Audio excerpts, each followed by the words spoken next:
The state is under construction. With me, you'll hear from each of them in a few moments. The Superintendent of the State Police, Colonel Pat Callahan, explicitly here for, among other reasons, the Office of Emergency Management reports up to Pat, as you all know. To my left, another important leader, the Commissioner of the Department of Environmental Protection, Sean LaTourette. We have Dan Kelly from our Emergency Services and Recovery team, who's been running it since Superstorm Sandy, I might add. Tim Hillman, Chief of Staff, among others, are with us. This is an unusual reason to gather as it relates to weather. You may look outside and see it's mid-70s, sunny. Tomorrow will be a little choppier in terms of weather, some rain expected. Thursday morning, maybe a little of that. And then beginning, if you believe the forecast, midday, Thursday through midday, at least midday, Sunday, will be some of the nicest weather we've had all summer, particularly Friday and Saturday. That's one data point that I'm sure folks are scratching their head about. The second one is that Hurricane Erin, as fierce as it is, based, I think, gentlemen, on all the modeling any of us have seen, National Weather Service, our own modeling, is going to miss us by a substantial amount, somewhere in the many hundreds of miles offshore. It could veer a little bit one way or the other. Sean should probably address that. But there's no modeling right now that we're seeing that is going to result in that storm hitting New Jersey. So just stop there for a second. Weather's not so bad. In fact, it's going to get really nice, and the storm's going to miss us.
And so just let's stop right there. This is no time to be complacent. I would just say to you flat out, don't go in the water. I don't want to be the Amityville mayor in Jaws, but the fact of the matter is I think going in the ocean for the next number of days is something you got to avoid. Not a whole bunch, but at least some Jersey Shore towns have already made that decision at their own beaches. Sean and we have made that decision for Island Beach State Park, which is the one shore beach that we control. There's nobody's allowed to go in the water. And that doesn't mean you can't enjoy the beach. You can't enjoy the shore. You can be on the beach, sunbathing, playing ball. We'll look the other way if you want to have a beer. Walk the boardwalks, go to the restaurants, have a great amusement parks. Remember, this storm's going to miss us, so it's other than tomorrow and maybe a little bit of Thursday, there's no rain involved. But we are hyper concerned, first and foremost, about complacency, particularly when the weather is really good Thursday afternoon through Sunday, in terms of people sort of thinking about going in the water, because these rip currents are brutal. If you're caught in one, again, I'd love Sean to add to this, and Pat, the advice is to swim parallel to shore. First of all, stay calm. They always say stay calm.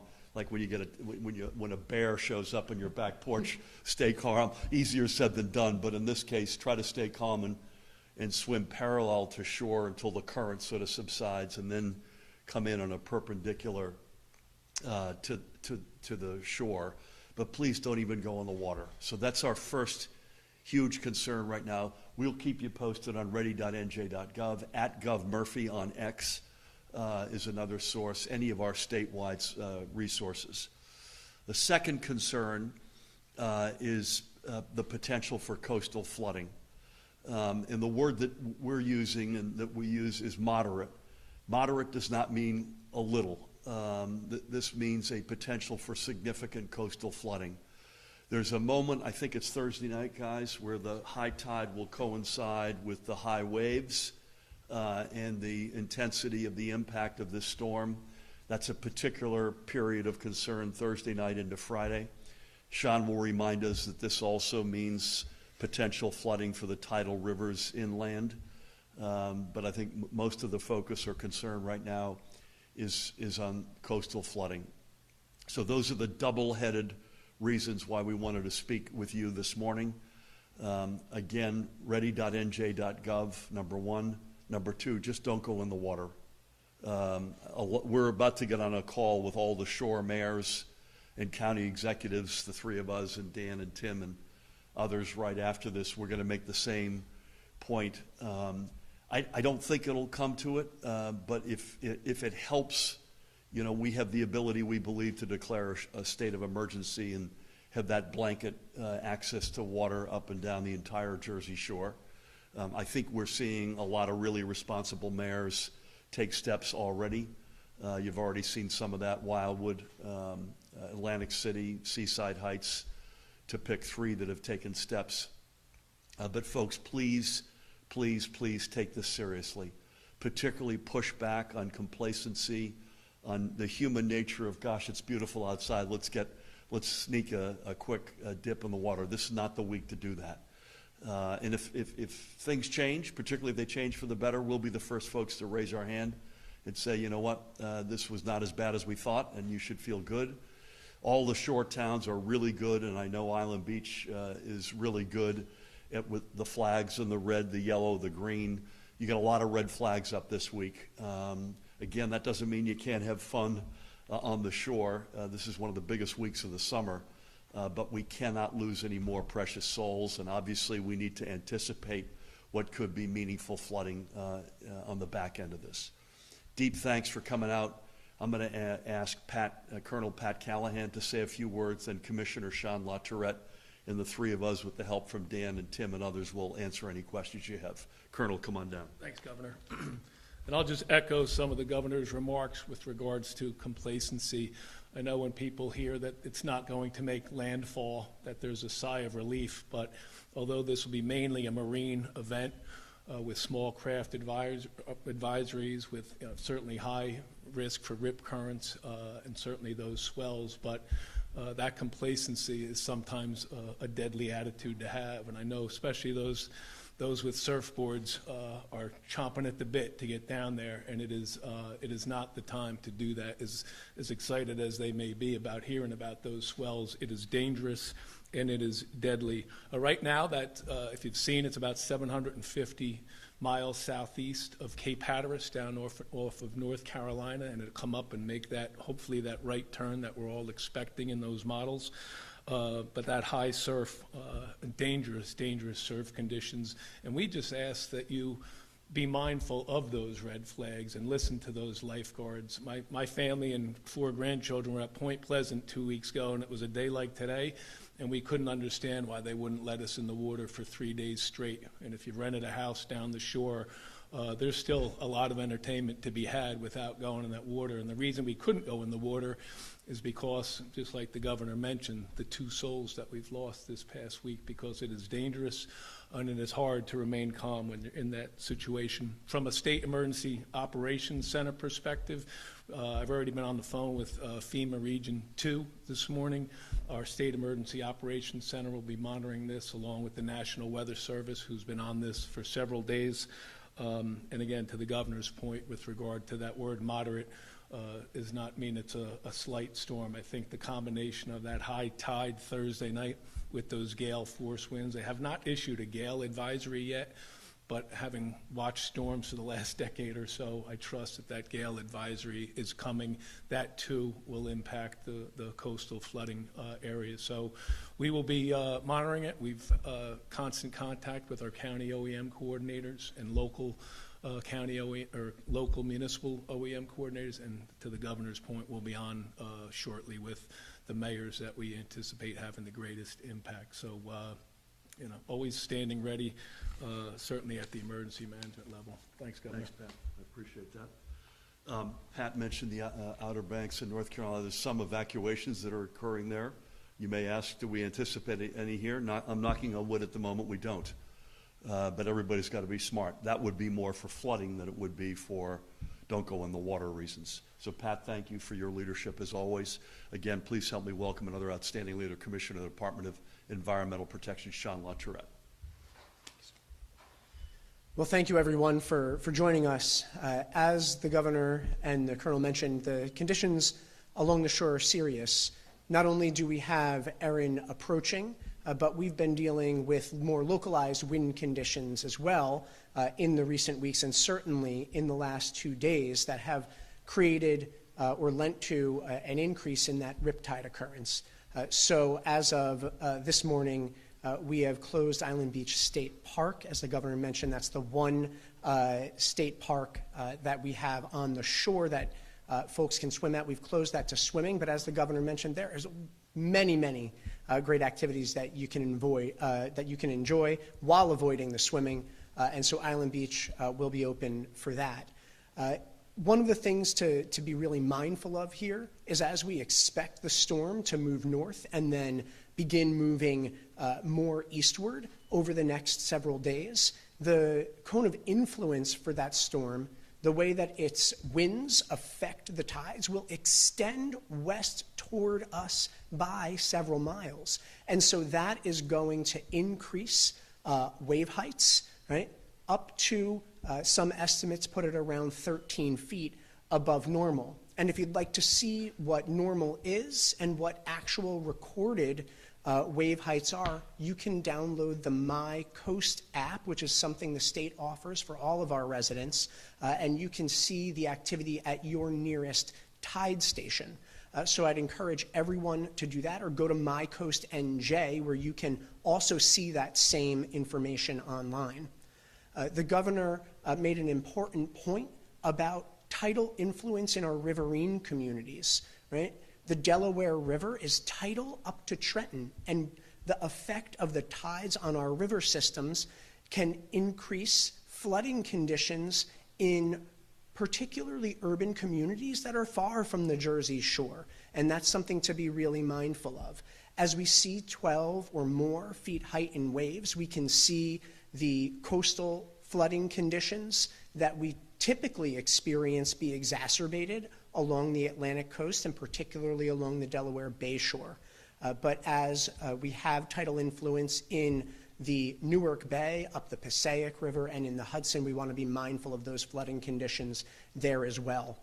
Between last Tuesday and yesterday, the DEP's Office of Coastal Engineering has conducted a pre-storm coastal erosion survey along all 210 miles of our coastal beaches, from the Raritan Bay beaches down the Atlantic coast and into the Delaware Bay, so that we can benchmark the conditions and the effect of this storm, so that if there is severe coastal erosion, we work with the governor and his team, including the Chief of Staff Hillman and Dan Kelly from the Governor's Office of Disaster Recovery, to work on potential funding if that's necessary. We hope it's not. But do please stay out of the water if at all you can. I understand how enticing it is. We work so hard to keep it clean and wonderful for you. But staying out of the water is your best bet for the next several days. It will peak on Thursday, or is expected to, but even as the storm moves further north and then east, we could still see the impacts of that wave increase and that wave action increase through the beginning of the weekend. So vigilance is key, and be going to ready.nj.gov as often as you can. Thank you. Thank you, Sean. I just want to underscore something that, Sean, thank you for that.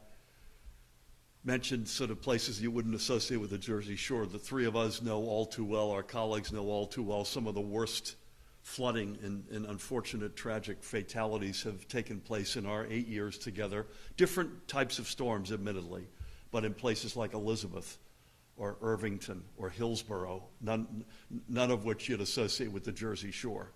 Again, different characteristics on those storms, but don't underestimate Sean's point about some of this coming inland. And then secondly, I hope I'm wrong, Dan, but I'll be shocked if we don't have some beach erosion here. And they're the usual suspects, and there are certain parts of the shore that we've been chasing our tail on for decades.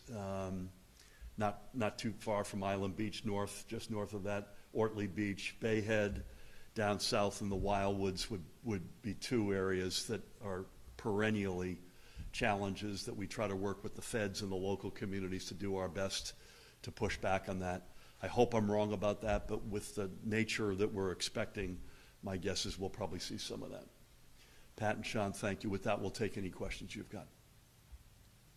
Governor, could you speak to the challenges for first responders who would have to go out, assuming somebody were to wade into the ocean? What is the protocol there? Are first responders going out to rescue them? Is it all on the swimmer? They're on their own because you warned them not to go in? How does this work? Yeah, I mean, you saw this, and I don't want to get into the specifics because there's loss of life, but one message ought to be screaming here: if there's a red flag, don't go in the water, and don't even think about going near the water if there's no lifeguard on duty. And we should have said that, so I'm glad you asked that. But their responsibility is to save lives. Absolutely. And at least one of these incidents that took place last week, gentlemen, if I'm not mistaken, there were a number of lives that were at risk, many of whom were saved, sadly, and tragically one was not. That reminds me to make a point Tim Hillman wanted me to make. We've gotten a very, very fair amount of input on bilingual communication, particularly in Spanish, on some of these warnings, which we are aggressively, Tyler and her team are aggressively pursuing. Anything else you want to say about first responders?